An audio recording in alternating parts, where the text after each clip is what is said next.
Hello, my name's Richard. I'm an artist and printmaker of a sort. I went to I'm an artist and printmaker of a sort.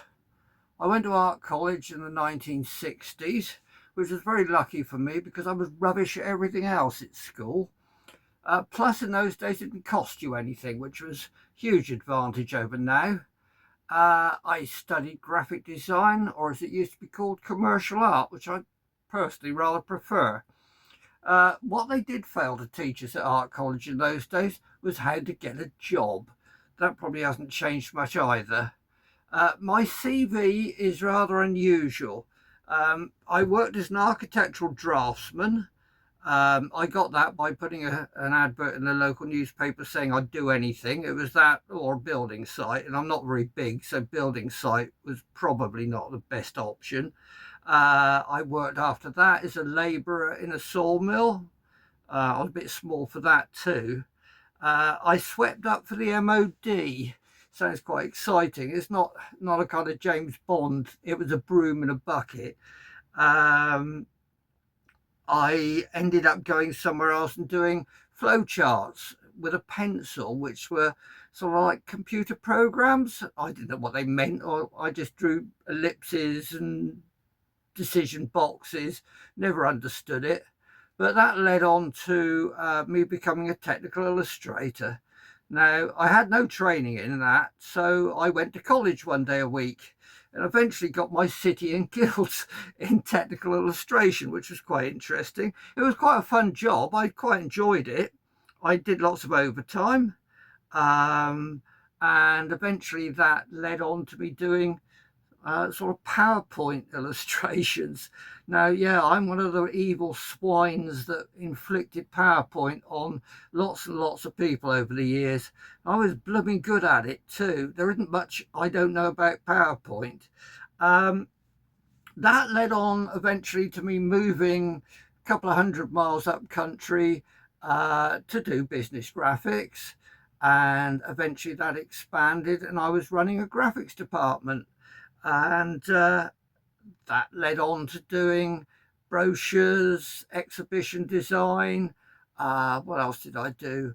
Um, Online learning, which was sort of early computer learning, distance learning, and I eventually ended up with running a TV and radio studio as well, which I have to admit I wasn't very good at, so I had no experience in that whatsoever.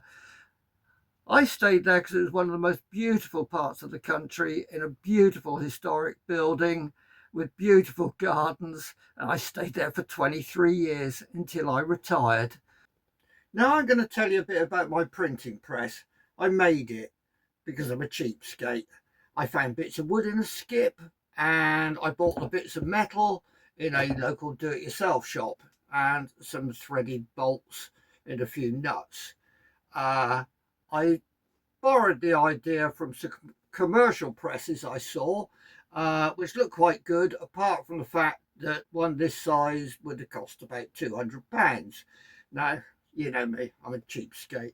Now, it worked quite well, quite pleased with the results. You lift this up, put your piece of lino underneath, which you've already inked up. You can be quite sophisticated, mark up exactly where it goes. Put your piece of paper on top, line that up, make the marks beforehand. And what I discovered, because I didn't have a big piece of felt to use, piece of carpet tile, which I found under a bush. It's made all the difference. You put this over the top, pull the handle down, and you put a bit of weight on it. In my case, quite a bit of weight. And you can bounce up and down on it a bit. And the results, I think, are pretty good for next to nothing. Now, one of the problems I've had is finding the right paper and the right ink. I'm using really cheap ink at the moment, bought from a sort of craft shop that you'll all know about. And I'm sure there's much better ink. I've read reviews of much better ink, but it's incredibly expensive. Until I've seen it being used, I don't really want to spend that kind of money. As for paper, I've discovered this very cheap from Poundland sketchbooks or sketch pads in colour for kids, and costs £1 a pad, and I've got some really nice results from it. I'm still having a bit of trouble getting the quantities of ink right, but that was a bit over inked. This one is possibly a bit under inked. Now, I'm kind of learning as I go along. I think I was aiming for pure black and whatever the background was.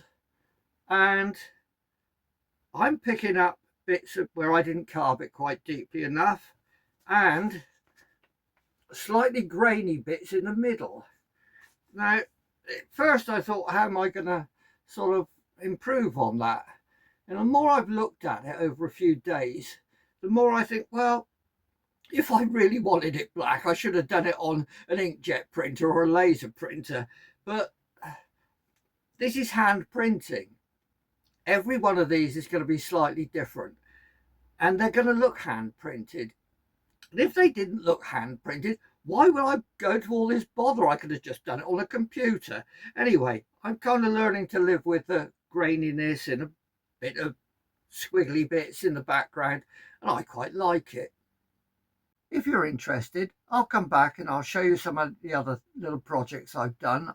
I made some really nice wooden crows. They were really popular, but I couldn't really get into selling them. Oh, and by the way, I don't really make any money out of doing any of my art, but I do it because I love doing it and it's fun. Anyway, I'll speak to you again in a week or two. Bye.